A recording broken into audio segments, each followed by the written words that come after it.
Frecuentemente hablamos de fe, ¿cierto? Hablamos de fe. En el pueblo cristiano hablamos de fe, pero ¿en qué consiste la verdadera fe? ¿En qué consiste la verdadera fe? ¿Cómo puedo estar seguro que tengo fe? Es un gran interrogante. Y algunos creyentes ven la fe como una fuerza mágica. Algunos creyentes ven la fe como esa bolita mágica, ¿sí?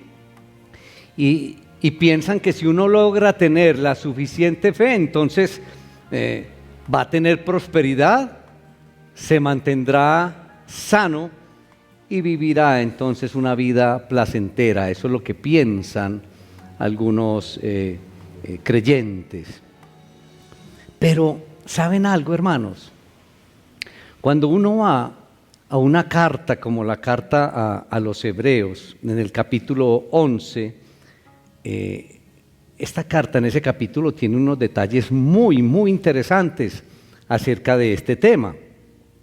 Y uno encuentra ahí en ese capítulo 11 conceptos como perseverar, conceptos como soportar, conceptos como no perder la esperanza.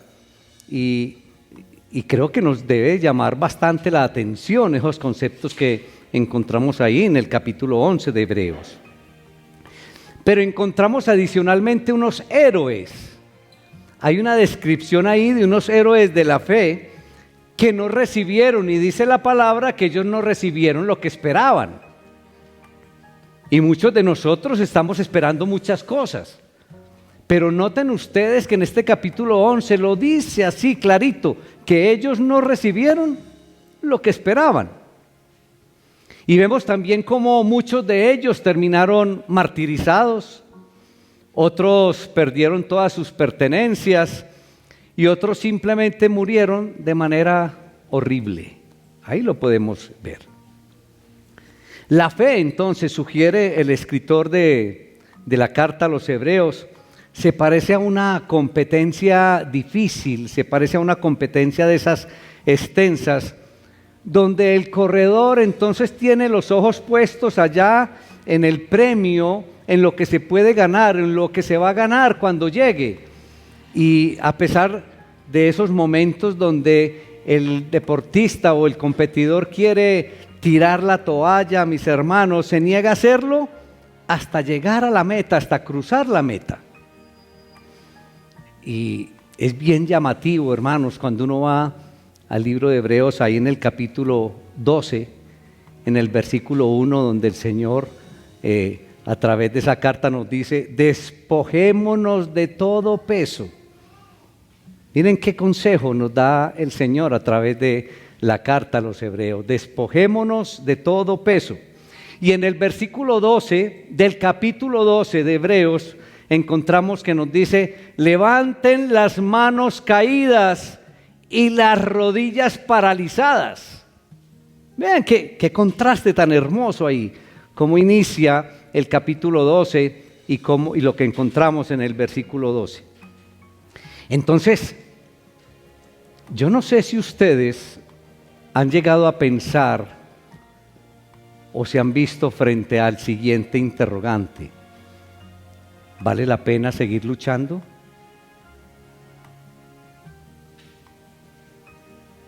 ¿Vale la pena continuar en esta lucha?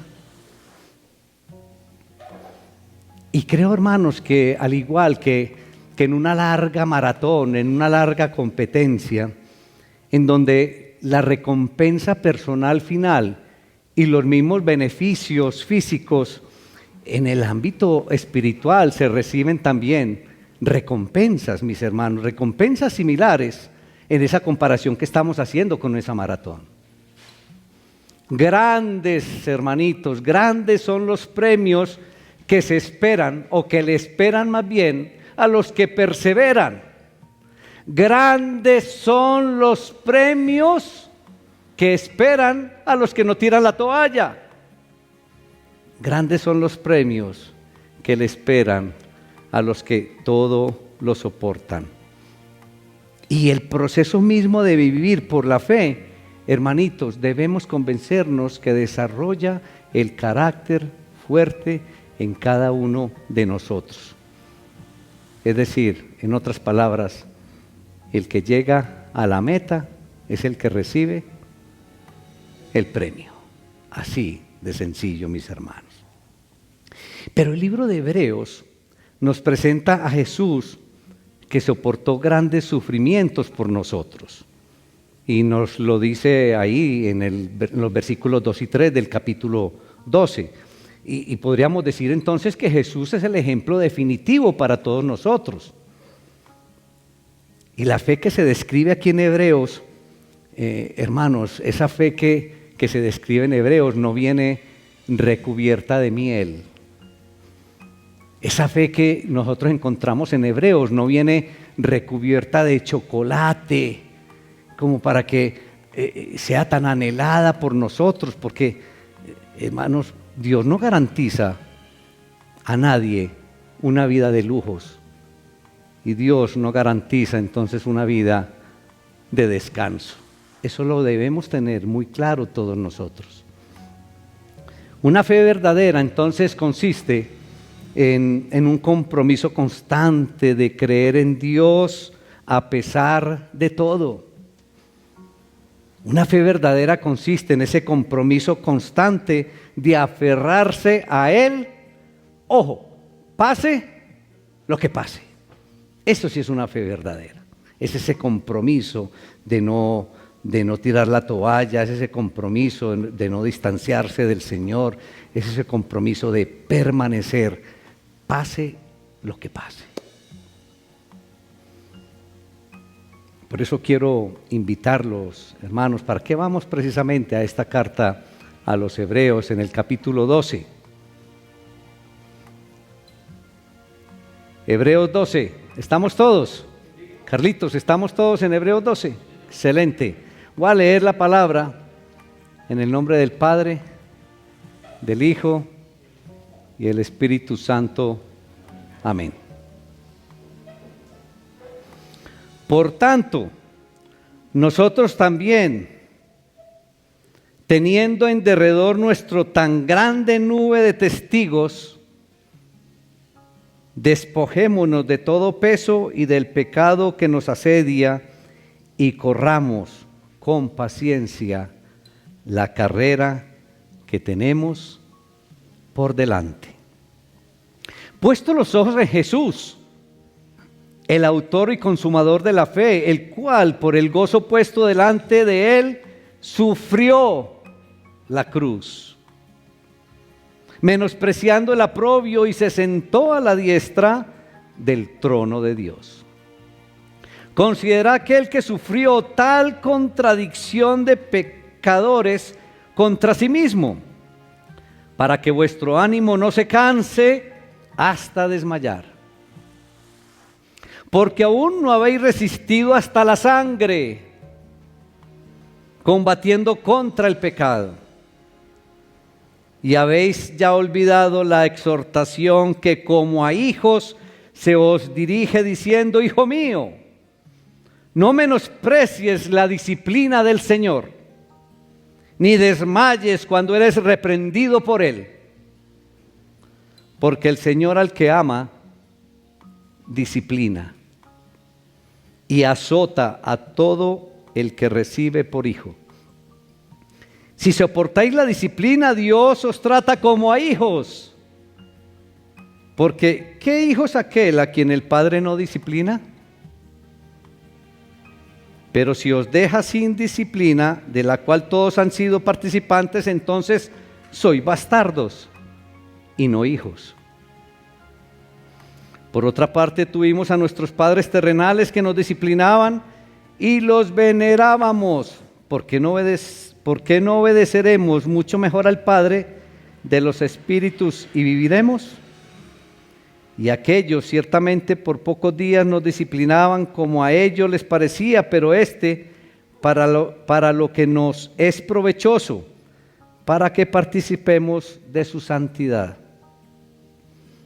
Es verdad que ninguna disciplina al presente parece ser causa de gozo, sino de tristeza, pero después da fruto apacible de justicia a los que en ella han sido ejercitados. Padre, te alabamos, te damos toda la honra, te damos toda la gloria en el poderoso nombre de Cristo Jesús. Oh Padre, ayúdanos a entender este tema tan difícil para nosotros de la disciplina.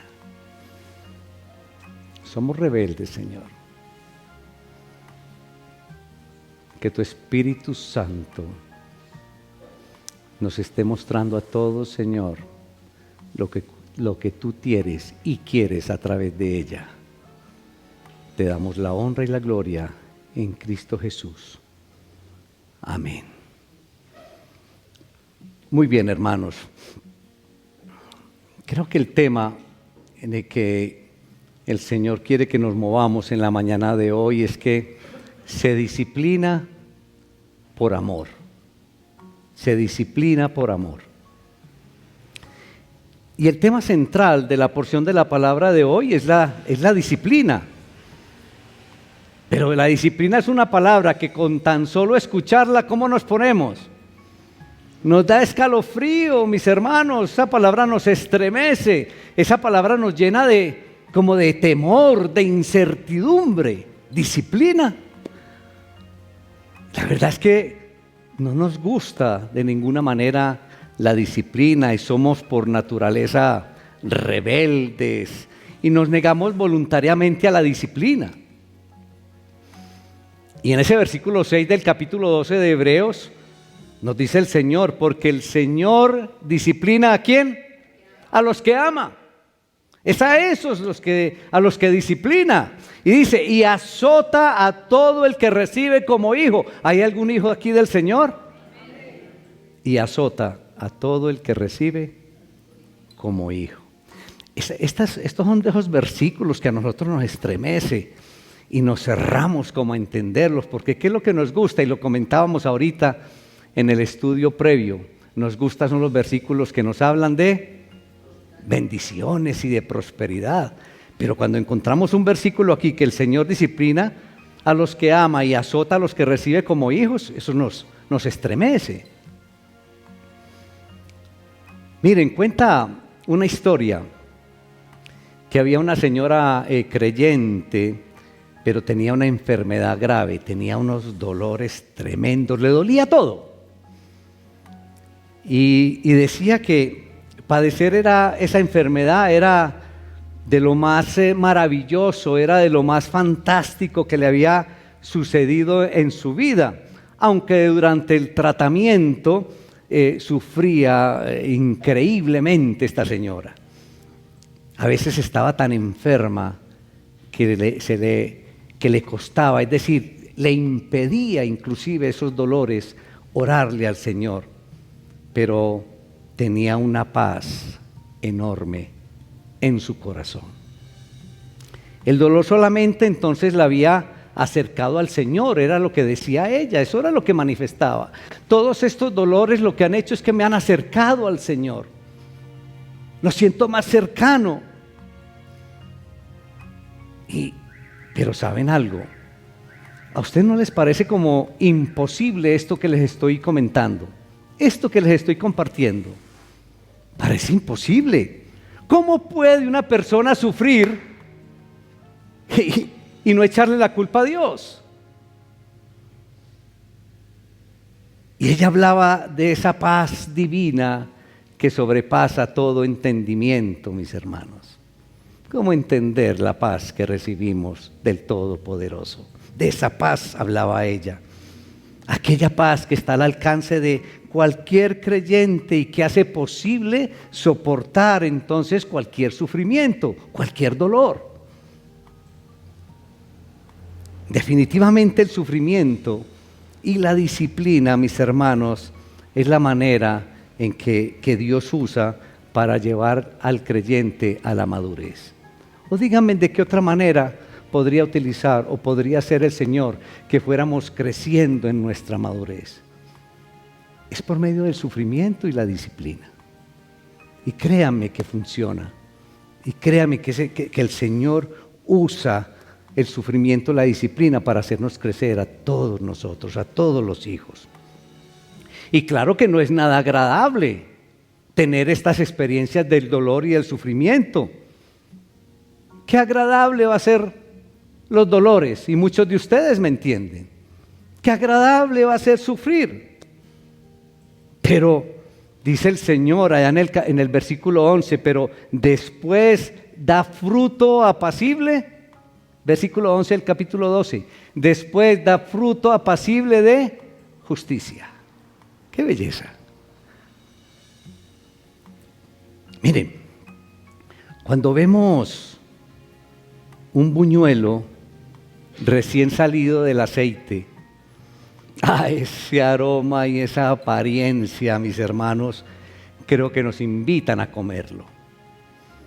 Esta semana pasé por una cafetería de La Estrella y vi un buñuelo, hermanos, relleno de mozzarella, y tenía también arequipe. Yo sinceramente, Carlitos, yo como que veía el buñuelo que me llamaba.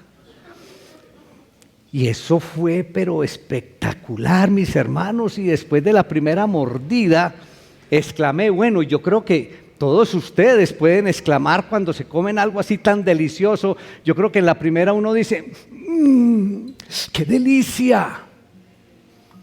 ¡Qué delicia! Pero el resultado, mis hermanos, particularmente de ese rico buñuelo, fue la combinación de varios ingredientes. Algunos de estos, con seguridad, que no son nada agradables por sí solos, pero sí son necesarios en conjunto para darle ese agradable sabor, en este caso, al buñuelo. Pero ¿saben algo, hermanitos? Lo mismo sucede con la vida cristiana. Lo mismo sucede con la vida de cada uno de nosotros. Es necesario pasar por algunas pruebas, pues son totalmente indispensables para nuestro crecimiento espiritual. Hermanitos, sin esas pruebas no tenemos crecimiento. Como dicen, todo tan fácil, no resulta. Y créanme que son indispensables. Aunque no es muy grato, como lo dijimos ahora, no es muy grato pasar por ellas, por las pruebas. Pero después de experimentarlas vamos a poder decir con todo gozo, la vida cristiana es una vida abundante. Eso es lo que podemos manifestar después de pasar por ellas y salir de ellas. Y en este capítulo y en esta porción que nos regala el Señor hoy, estudiaremos el valor y el propósito de las pruebas. Y podríamos inicialmente, iglesia, manifestar que los sufrimientos son parte del plan de Dios. Los sufrimientos son parte del plan de Dios. Miren, si nosotros nos devolvemos al capítulo 11, vemos la manera en que Cristo y los hombres de la fe del Antiguo Testamento sufrieron, pero todos ellos sufrieron y manifestaron paciencia y manifestaron otro ingrediente muy especial y característico de ellos. Manifestaron paciencia y obediencia. Muy bien. Eso es lo que vemos ahí en el capítulo 11. Entonces ahora veremos que ese dolor era necesario y que lo sigue siendo hoy, mis hermanos, para que Dios lleve a cabo precisamente todos sus propósitos, para que lleve a cabo todos sus planes. Los sufrimientos, hermanitos, son parte entonces de la vida cristiana. No se nos puede olvidar, hermanos, que los destinatarios de esta carta estaban padeciendo por causa de la fe ¿en quién? De la fe en Cristo. Ellos estaban precisamente sufriendo, padeciendo por esa fe en Cristo. Y en este pasaje, mis hermanos, ¿qué es lo que está haciendo el autor con los destinatarios? Los está animando a perseverar. Los está animando a soportar. Los está animando a que no tiren la toalla, recordándoles que no han sufrido por el Evangelio tanto como otros lo han hecho. Y dice ahí la palabra que hubo algunos que resistieron hasta en sangre, hasta con la sangre, tal vez siendo martirizados, quizás otros arrojados entonces a las fieras, mis hermanos, como conocemos a través de la historia. Eso es lo que el autor le dice: miren, ustedes no han sufrido como otros. Otros por el evangelio, otros por la fe, han sido martirizados y asesinados, han derramado sangre. Esto nos demuestra entonces que no hay sufrimiento, por muy grande que sea,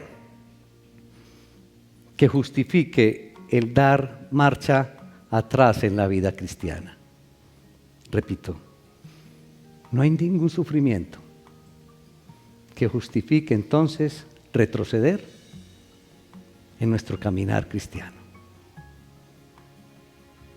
Y el versículo 4 de este capítulo 12 enfatiza que hay un precio que pagar en la vida cristiana, y eso es lo que de pronto nos cuesta a nosotros como considerar y llevar al corazón.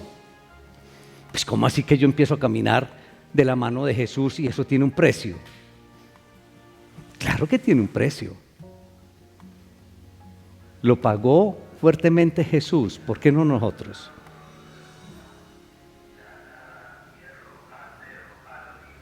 Caminar, o este caminar cristiano, tiene un costo, mis hermanos. Hay un costo que pagar. Y ningún sufrimiento, recuerden esta frase, ningún sufrimiento justifica retroceder en nuestra vida cristiana. Ninguno. Y a partir del versículo 5 de este capítulo 12 vemos entonces el propósito del sufrimiento. Y la razón por la cual esos creyentes destinatarios de aquella época tenían la tentación de regresar o de dar un paso atrás o de retroceder en su fe anterior, era porque habían olvidado que Dios ocupa de manera especial el sufrimiento en la vida de un creyente. Eso era lo que estaba pasando en ellos. Se les había olvidado eso y querían dar un paso atrás. Habían olvidado la enseñanza en cuanto a la disciplina divina, la cual abarca entonces los padecimientos que se nos presentan en este caminar cristiano. Y para tratar este tema, iglesia, era necesario, y es necesario hoy, entender cuál es el propósito eterno de Dios para sus hijos. Y como siempre pregunto, ¿hay algún hijo de Dios aquí? Entonces, claro, aquí vamos a ver cuál es el propósito para ti entonces. Y esto lo leemos claramente por allá en Romanos, en el capítulo 8, versículo 29, en donde se nos enseña que Él nos ha escogido para ser hechos conforme a la imagen de su Hijo. ¿Usted entiende esto que encontramos en Romanos 8:29?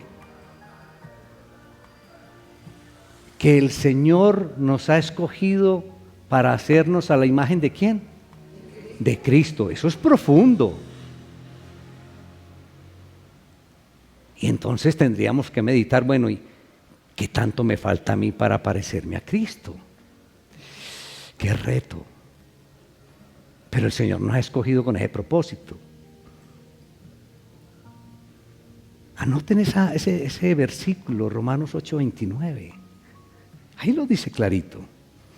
Entonces, en otras palabras, ¿qué espera el Señor de cada creyente? ¿Qué espera el Señor de ti? De acuerdo a este versículo de Romanos 8:29. Claro, que te parezcas a Cristo. Nada más y nada menos eso.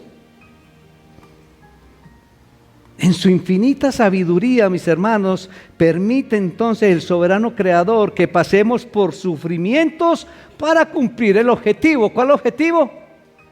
Parecernos a Cristo. Por eso es que permite los sufrimientos, los dolores, para llevarnos a esa madurez. Y Hebreos en este capítulo 12, versículo 10, dice que el propósito de la disciplina es para que participemos de algo especial del Señor. ¿Quién me lo dice?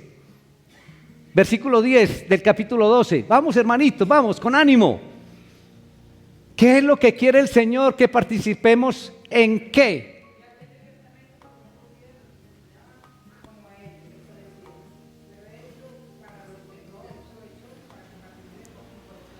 En su santidad, mire. Eso es lo que quiere el Señor, que nosotros participemos en la santidad. Pero el versículo 11 nos enseña que la corrección da frutos ¿de qué? Vamos, ahí está la palabra, ayúdenme por favor. Frutos de justicia. Qué lindo, miren. Ustedes cuando vayan en su casa ya esto lo tienen más claro y profundicen. Miren que el Señor en el versículo 10 quiere que participemos o que tengamos, ¿qué? La santidad. Y que la disciplina entonces más tarde va a dar frutos de justicia, nos dice en el versículo 11. Esto es muy lindo. Así que Dios las usa la disciplina, mis hermanos, para reproducir en nosotros su santidad y justicia. Para eso usa el Señor entonces la disciplina. Entonces cuando un cristiano se revela contra el sufrimiento, se revela contra los dolores, se revela contra la persecución, se revela con el aislamiento, contra las críticas, como en el caso de estos creyentes destinatarios de aquella época y como en el caso de muchos de nosotros que nos rebelamos con el sufrimiento, con los dolores, con los señalamientos, mis hermanos. Eso entonces, en última instancia, lo estamos haciendo contra el Señor, que nos ha escogido para conformarnos a la imagen de Cristo.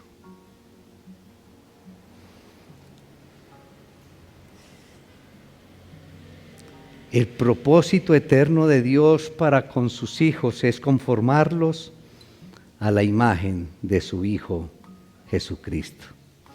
Entonces, nosotros como creyentes, mis hermanos, al saber que Dios permite ciertas pruebas para enseñarnos algo, para moldearnos, para moldearnos a la imagen de Cristo, entonces debemos aceptar el sufrimiento, debemos aceptar el dolor, debemos aceptar las pruebas con la pregunta siguiente: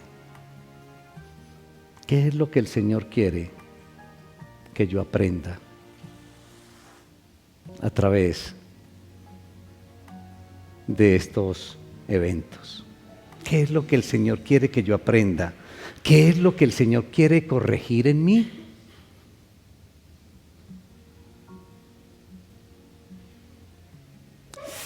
Hermanitos, el tema de la disciplina es algo que nos cuesta entender. ¿Están de acuerdo conmigo o no? Nos cuesta entender el tema de la disciplina.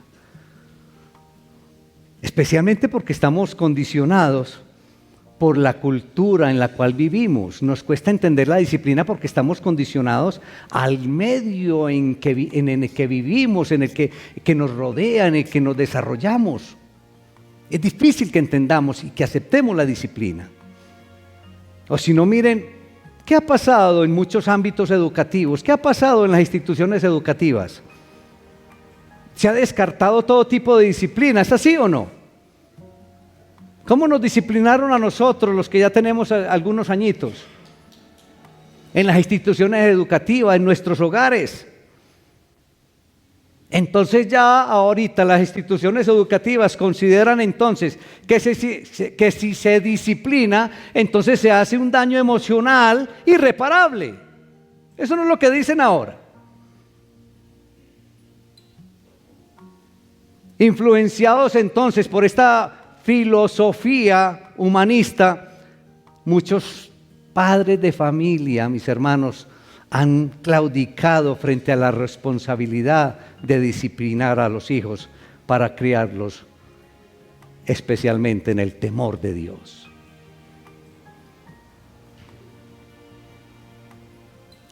también debemos ser conscientes que en nuestra cultura latina es muy común que encontremos o que nos encontremos con padres que son exageradamente violentos en la forma de disciplinar a sus hijos, usando en el momento de la disciplina, mis hermanos, descargar frustraciones, mis hermanos, o iras acumuladas. Ese es un problema grave de nuestra cultura latina, que algunos padres entonces, cuando disciplinan a un hijo, ¿qué es lo que están haciendo?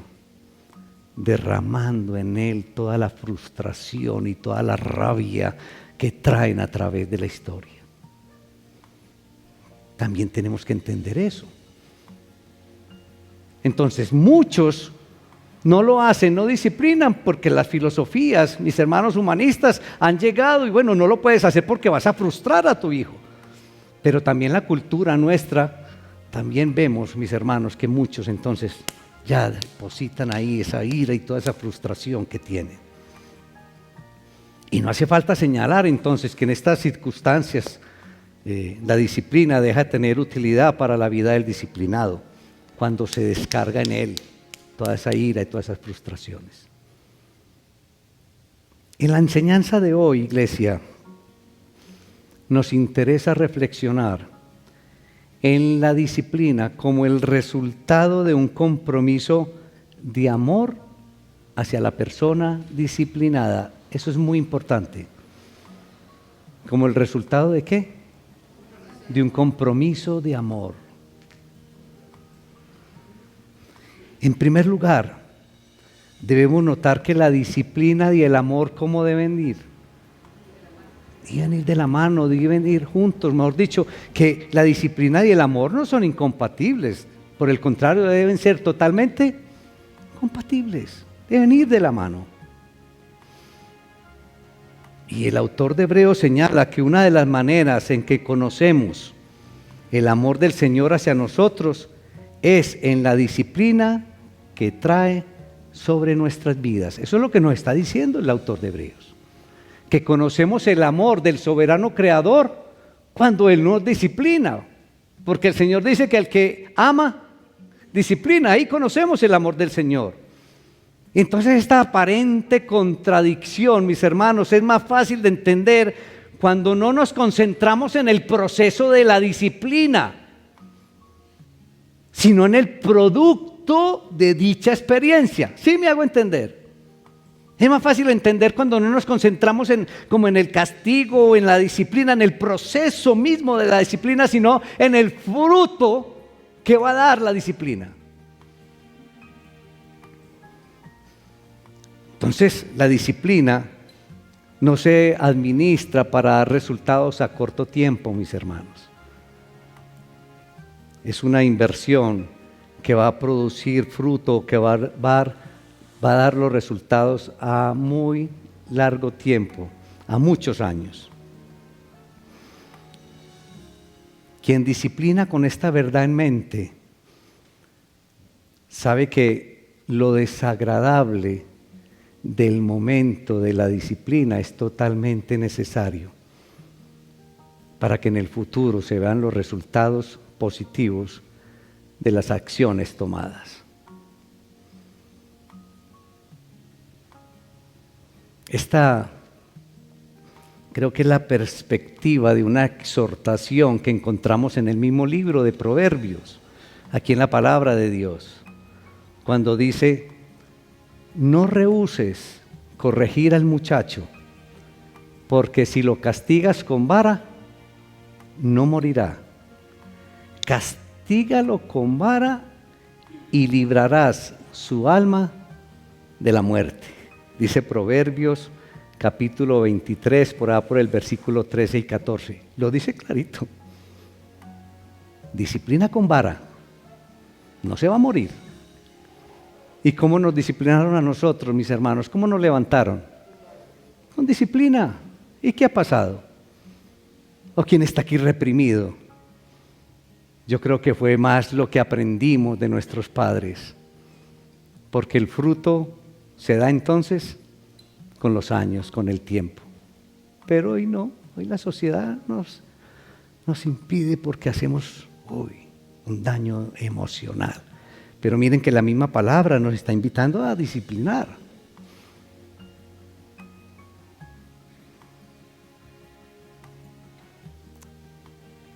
Hermanos, y creo que la persona disciplinada no es la única que se duele en la experiencia. El que disciplina también sufre. Si usted ha disciplinado con amor a su hijo, si usted ha disciplinado con amor a una persona cercana a usted, sabrá que en el corazón de un padre o de una madre o de alguien que ama a otra persona, sufre y se quebranta por esa acción de disciplinar. Muchos de ustedes yo sé que han pasado por esa experiencia. Pero además experimentamos una desilusión, un dolor por el comportamiento inapropiado que ha hecho necesaria entonces la aplicación de la disciplina. Entonces uno se duele no solamente por esa acción de disciplinar al que uno ama, sino también por esa acción inapropiada que esa persona que uno ama realizó en un momento determinado. Y en ese sentido entonces nosotros podemos entender el dolor de nuestro Padre Celestial cuando se hace necesario que nos discipline. Y seguramente el corazón del soberano Creador cuando nos disciplina se carga de tristeza por esas acciones inapropiadas de nosotros que lo motivan a disciplinarnos. ¿Se imagina usted el corazoncito del soberano Creador? Triste, dolido porque llega al punto de tener que disciplinarnos. Pero nos disciplina porque debemos entonces parecernos ¿a quién? A Cristo. Pero imagínese por un instante la tristeza del soberano Creador cuando nos tiene que disciplinar por nuestro bien. Y por nuestro bien y porque nos ama no desiste de la disciplina. Y de la misma manera, iglesia, todos los que tenemos responsabilidades con otros, en la formación, de alguna manera, padres, hermanos, amigos, o porque hemos sido llamados a formar a otros, debemos estar dispuestos a ejercitar la disciplina cuando sea necesario, con espíritu tierno, eso sí, con mucho amor, pero también con firmeza. Es una parte esencial de nuestra responsabilidad y no debemos descuidarla, hermanitos. Otra cosa, no se nos puede olvidar que nuestro Señor y Salvador Jesucristo sufrió bastante. Creo que Cristo sufrió como ninguno. ¿Y cuáles fueron los errores de Cristo? ¿Qué error cometió Cristo? Y sufrió como ninguno. ¿Qué pecado cometió Cristo? Y sufrió por el pecado de cada uno de nosotros. No se nos puede olvidar esto.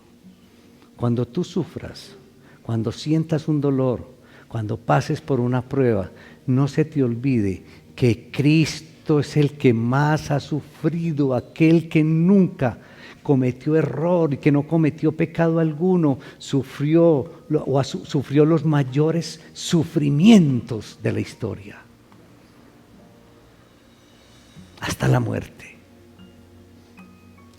Podemos, por tanto, iglesia, tener la seguridad de que todo lo que sufrimos es permitido por nuestro Padre Espiritual para nuestro desarrollo y para nuestra madurez como sus hijos. El autor de Hebreos ha mostrado que Cristo sufrió y que todos los que pasan por el camino de la fe sufren. ¿Alguien aquí está caminando por el camino de la fe? Todos los que pasan por el camino de la fe sufren. Lean bien profundamente el versículo 11, el capítulo 11 de Hebreos. Y el autor también ha citado las Escrituras para comprobar que el sufrimiento es una disciplina positiva y una evidencia de que el creyente es un verdadero hijo de Dios. Entonces los sufrimientos de los creyentes no indican que Dios los haya abandonado. Esto es muy importante. Los sufrimientos, mis hermanos, de los creyentes no indican que Dios esté lejano, que los haya abandonado, sino que los está tratando como hijos. ¡Qué hermosura esto! ¿Y saben por qué? Porque Dios al que ama, disciplina. Y porque tú también, hermanito o hermanita, al que amas, disciplinas. Y el soberano creador te ama tanto, hermanito y hermanita, que envió a su Hijo, aquel que no cometió ningún error, aquel que no cometió ningún pecado, y padeció sufrimientos y dolores como ninguno, por ti. Qué amor tan grande, qué amor tan maravilloso, pero no se te olvide que Cristo pasó por los mayores sufrimientos y dolores en este camino de la fe. Y recordemos, y quiero despedirme con la palabra de Dios, con el versículo 12 del capítulo 12. Versículo 11 del capítulo 12. Es verdad que ninguna disciplina al presente parece ser causa de gozo, sino de tristeza. Pero después da fruto apacible de justicia a los que en ella han sido ejercitados.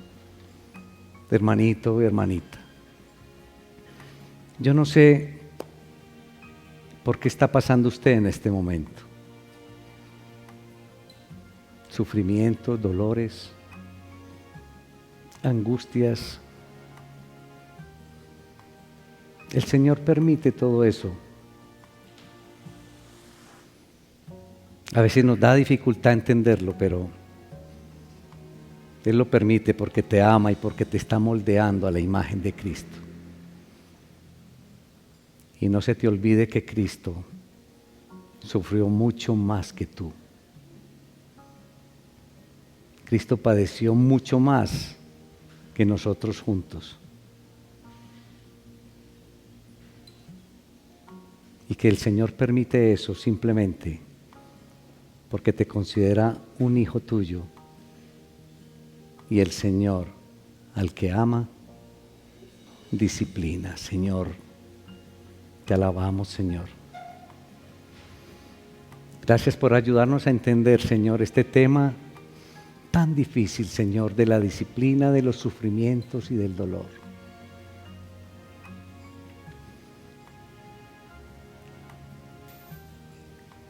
Y lo llegamos a entender, Señor, con claridad, con ese ejemplo del amor terrenal que tenemos por nuestros hijos, Señor. Y que los disciplinamos porque los amamos. De igual manera, tú lo haces con nosotros porque nos amas. Pero también entendemos, Señor, que en medio de esa disciplina, tú sufres al igual que nosotros, Señor, cuando la aplicamos. Te pedimos perdón, Señor, en el nombre poderoso de Jesús, por no entender, Señor, estos temas, por acusarte, Señor, de abandonarnos, de no escucharnos, cuando lo que estás haciendo es demostrarnos tu amor, te damos honra, te damos todo el honor. En Cristo Jesús. Amén.